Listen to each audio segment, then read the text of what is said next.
Hello दोस्तों, PNB के बारे में वीडियो में बात करेंगे। एक और फ्रॉड हुआ है बैंक में, उसको हम समझेंगे यहाँ क्या हो रहा है। बिजनेस को लेकर इंपॉर्टेंट डिटेल्स समझेंगे पीएनबी की। जब हम बात कर ही रहे हैं तो यहाँ पर हुआ क्या है।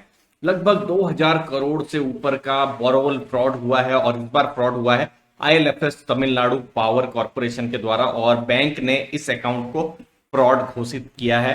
प्रोविजनिंग भी कर दी है 824 करोड़ की। पीएनबी की जब हम बात कर रहे हैं तो बहुत नेगेटिव न्यूज आई थी पिछले 3-4 साल पहले, जब हम देख रहे थे कि जो नीरव मोदी है, मेहुल चोकसी है, लगभग 14,000 करोड़ का फ्रॉड हुआ था। और इसका अगर नेगेटिव ब्रांड पर तो फर्क पड़ा ही था, लेकिन जो शेयर होल्डर्स है उन्होंने भी सब्सटेंशियल वेल्थ डिस्ट्रॉय की है। आप देख सकते हैं नवंबर 2017 में 200 रुपए के आसपास शेयर प्राइस था, जो कि अभी 36 रुपए तक पहुंच गया है। 75% इनफैक्ट स्टॉक प्राइस गिरा हुआ है। ये तो 200 से मैं कंपेयर नहीं कर रहा हूँ, 5 साल पहले स्टॉक प्राइस 150 रुपए के आसपास था। तो अच्छा खासा यहाँ पर स्टॉक प्राइस गिरा हुआ है। इनफैक्ट कोविड का जब स्केयर आया था तो उसके बाद बहुत सारी कंपनियों के शेयर प्राइस बढ़ गए, लेकिन पीएनबी का शेयर प्राइस नहीं बढ़ा है। तो हम देख सकते हैं 5 साल में उनका रिटर्न खराब है। इनफैक्ट जिन लोगों ने 200 के ऊपर उन्होंने रिटर्न एंट्री ली होगी, उस समय में लिया होगा, तो उनके लिए तो 80% से भी ऊपर का लॉस है। अब यहां हो क्या रहा है, एनपीएस एनपीएस किसी भी बैंक के लिए जितना कम हो उतना ज्यादा।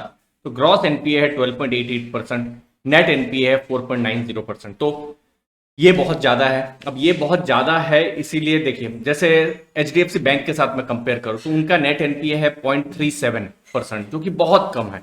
आप यहां पर स्टेट बैंक ऑफ इंडिया के साथ भी कंपेयर कर सकते हैं, उनका भी एनपीए आप देखेंगे, नेट एनपीए 1.34% है। तो एनपीए जितना कम हो उतना ज्यादा, और पीएनबी का बहुत ज्यादा है।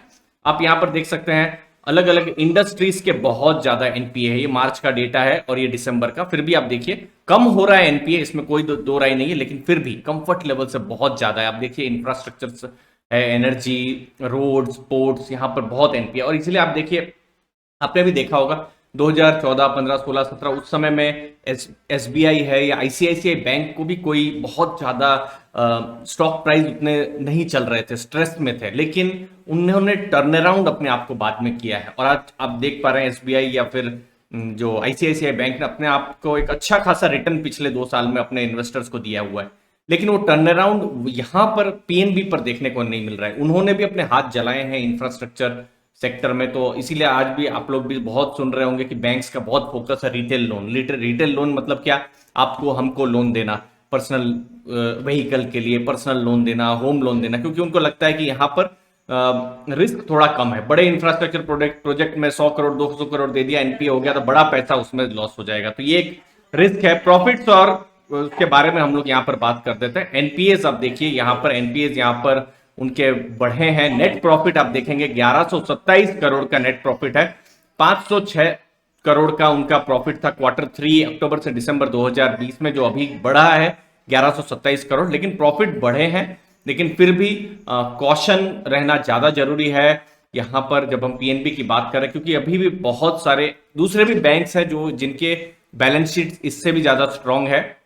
स्टीडी इंप्रूवमेंट है, उसमें कोई दो राय नहीं है, लेकिन एनपीए लेवल अभी भी ज्यादा है। यहां पर अभी भी वो कंफर्ट लेवल अभी फिलहाल नहीं आया हुआ है। तो जो दूसरे बैंक्स हैं उनके ज्यादा बेटर ग्रोथ मैट्रिक्स अभी लग रहे हैं, लेकिन एक बहुत ही कम वैल्यूएशन में आपको मिल रहा है पीएनबी। तो क्या आप रिस्क लेंगे पीएनबी में, या फिर आप बैंकिंग सेक्टर में फिलहाल स्ट्रांग बैंक्स के साथ रहेंगे? जरूर कमेंट सेक्शन में बताइए। धन्यवाद आपके समय के लिए। थैंक यू वेरी मच दोस्तों।